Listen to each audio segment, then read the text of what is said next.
ዴብ ሮዛን ከቤት አባረራትኝ። ሉሊትና እንዲሁም ዴብ ተገናኙ። ዴብን በጣም ደስ አለው። ሉሊትም ቆይ ወንድሜ እንዴት ነህ? እዚህ ምን ትሰራለህ? በማለት ትጠይቀዋለች። ሉሊት አንቺን እኮ እየፈለግኩ ነው።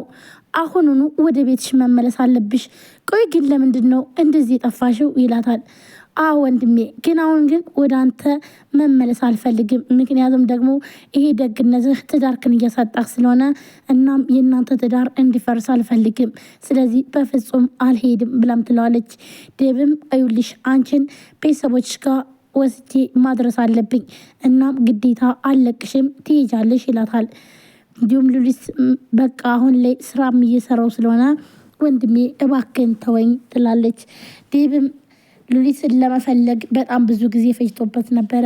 ምክንያቱም ደግሞ በሱ ምክንያት ከቤት ስለወጣችና እንዲሁም ደግሞ በእኔ ምክንያት የሆነ ችግር ቢያጋጥማት ቆይ ግን እያለ ራሱን እየጠየቀ ነበረ።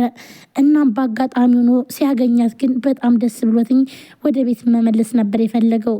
ነገር ግን ሉሊት ደግሞ ይህን ነገር በፍጹም አልመለስም ብላም እምቢ ትለዋለች። ዴብም ሉሊትን በፍጹም አንቺን ጥዬሽ አልሄድም ይላታል። ሉሊትም ደግሞ እሺ ብላ ልብሷን ይዛ ከዴብ ጋር ወደ ቤት ትመልሳለች። ሔዋን ነበረች። እናም ሉሊት በሩን ከፍታ ስትገባ ሔዋን በጣም ነበር ደስ ያላት። እናም ሩጣም ታቅፋታለች። የት እንደሄደችም እና ለምን እንደወጣችም ትጠይቃታለች። ሔዋንም ሉሊት ስለተመለሰች በጣም ደስ ብሏትኝ አብዝታ ማቅፋት ስማት ነበረ። ዴብም በቃ ለምን አይበቃችሁም ይላታል። እንዲህ አሁን እኮ ሉሊት ተመልሳ መጣች፣ በጣም እያሰብኩ ነበር ትላለች። ይህን እያለች እያለ ሮዛ ግን ቤት አልነበረችም። እንዲሁም ሉሊት መመለሷንም አላወቀችም። ሮዛ አሁን ላይ ውሸቷ እየተጋለጠባትና እንዲሁም ደግሞ ጫፍ ላይ ስላለች እናም ደግሞ ባንቴኑንም ከቤት እንዳባረረው ለሉሊት ሲነግራት ነበረ። ሉሊትም ደግሞ ባንቴኑ ይጎዳኛል ብለሽ ፈርተሽ ነው አደለ? ይኸውልሽ ባንቴኑንም ከቤት አባረረዋለሁ ይላታል። ባንቴኑ እኮ እኔ ከዚህም በፊት አግኝቸው ነበረ ብላም ለዴብ ትነግረዋለች። ሔዋንም ሉሊትን እነዚህን ጊዜያቶች እንዴት አለፍሽው ብላም ትላታለች። ይኸውልሽ በጣም ብዙ ጊዜያቶች ነበሩ። እናም አሁንም ቢሆን እኔ ለመታዘዝ ብዬ ነው እንጂ እናም ዴብ ይቀየማል ብዬ ነው እንጂ እዚህ ቤት በፍጹም ተመልሼ መምጣት አልፈልግም ነበረ ትላታለች። ሔዋንም ይኸውልሽ እኔም እኮ እንደዚህ አይነት ነገሮች ናቸው እኔን እየሰበሩኝ ያሉት ብሎም ትላታለች። አሁን ላይ ባንቴኑ ከቤት ቢባረርም ነገር ግን ደግሞ ሮዛ ጋም እየተገናኙ ነው። እናም ሮዛም ቆይ ግን ምንድን ነው ምን ፈለግሽ አንቺ ይላታል። እኔ እናንተ እኮ በጣም ብዙ ነገር አለን፣ ያልጨረስነው ነገር ያልቋጭነው ነገር ለግላችን የምንሰራው ነገር ስላለ ስለዚህ እኔ እናንተ ግዴታ መገናኘት አለብን ብለውም ትለዋለች። ባንቴኑም እኔ ከአንቺ ጋር ምንም አይነት ንግግር የለኝም ይላታል። እኔንም እነዚህ ነገሮች ናቸው እየሰበሩኝ ያሉ ብላም ስትል ምንድን አልሽው? ምን አልሽ? ብላም ትላለች። ይኸውልሽ ሉሊት እኔም አለው ዴብም አለ በዛ ላይ ደግሞ የአንቺ በጣም ምርጥ የሆኑ ህልሞች አሉሽ ብላም ትላታለች። እንዴ ሮዛም አለች እኮ ካልሽማ ብላም ትላለች። እና ደግሞ የሮዛ ክፋት ብላም ትላለች። ሔዋንም በቃ ሉሊትዬ እባክሽን ተይው እርሽው ትላለች። እናም በእኔና በዴብ ምክንያት ምንም ነገር ሳይፈጠር እናቴ እንዴት አርጋ እንደረገመችኝ እኔ ነኝ የማውቀው ብላም ለሔዋን ትነግራታለች። ሔዋንም ሁሉን ነገር አውቃለሁ ሉሊትዬ፣ ግን ደግሞ ዝም ብለሽ ሁሉም ነገር ይስተካከላል፣ ነገሩ እንኳን መምጣትሽ ነው የሚፈልገው ብላም ታጽናናታለች። ሰላም ጤና ይስጥልን። ውድና የተከበራችሁ የቻናሌ ቤተሰቦች እንዴት ናችሁ? ለዚህ ቻናል አዲስ የሆናችሁ ሰብስክራይብ፣ ላይክ፣ ሼር በማድረግ ቤተሰብ ናችሁ ከልብ ነው የማመሰግነው።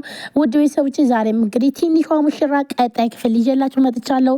አሁን ላይ ሮዛ በጣም ችግር ውስጥ እየገባች ነው። ምክንያቱም ደግሞ ሴራዋም እንዳለ የተጋለጠባት ነው። በተለይ ከባንቴኑ ጋር ያላት ነገርና እንዲሁም ዴብ ደግሞ በፍጹም አላመናትም ማለት ነው።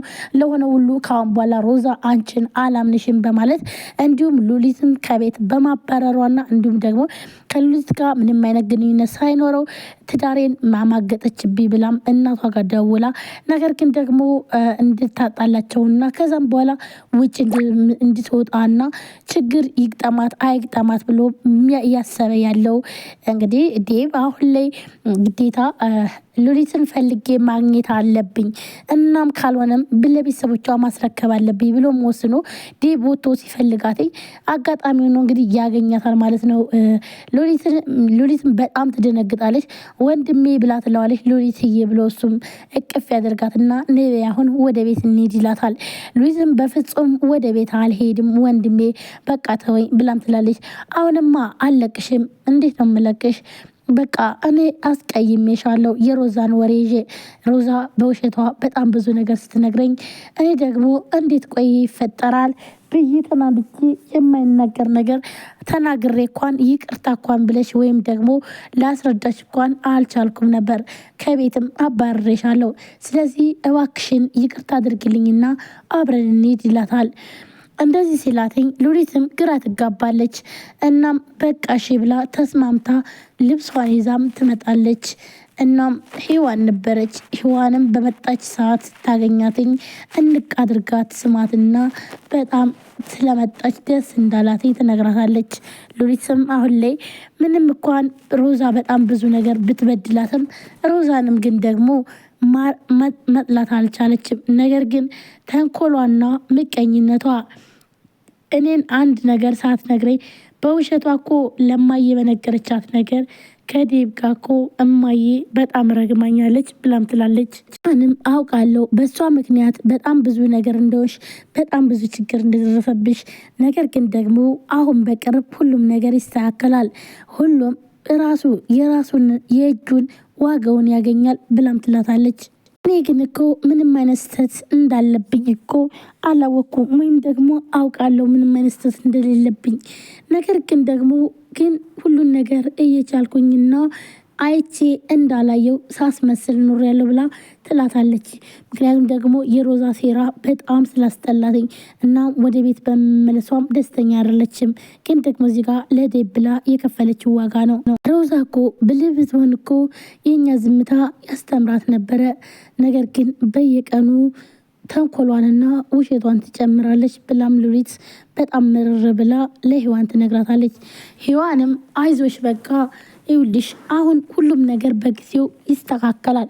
በተለይ ደግሞ አሁን ሮዛ ያለችበት ነገር በጣም ብዙ ነገር ነው። እናም አሁን ላይ ሁሉም ነገር ይጋለጽላትና ከዛም በኋላ ዴቭ ሁሉ ነገር ካወቀ ሮዛ ብዙ ጊዜም እዚህ ላትኖርም የምትኖርበት ጊዜም በጣም አጭር ጊዜ ነው ብላም ትላታለች።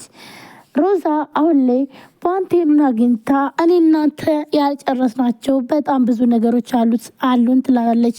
እሱም ደግሞ አይንሽን ማየት አልፈልግም ብሎም ይመልስላታል። ባንቴኑ በጣም እንደተናደደባትና እንዲሁም ደግሞ ሮዛ ልትገለው ሙከራ ስታደርግ እንደነበርና የባንቴኑን ውድቀትና በተለይ ደግሞ ህይወቱ እንዲጠፋ ስትፈልግና ሕክምና እንዳያገኝ አውቃ በውሸት ቴክስት የተጻጻፈች ተሽሎታል። ባንቴኑ ሕክምናውን አንፈልገውም፣ ስለተባበራችሁን ግን እናመሰግናለን በማለት የጻፈችው በጣም ይሄ ሁሉ በእሷ ተንኮል እንደሆነና ነገር ግን ደግሞ ሔዋን በወሰደችው ሰዓት ባንቴኑ ሕክምናውን አግኝቶ ቁሞ እንዲሄድ የሚያደርግ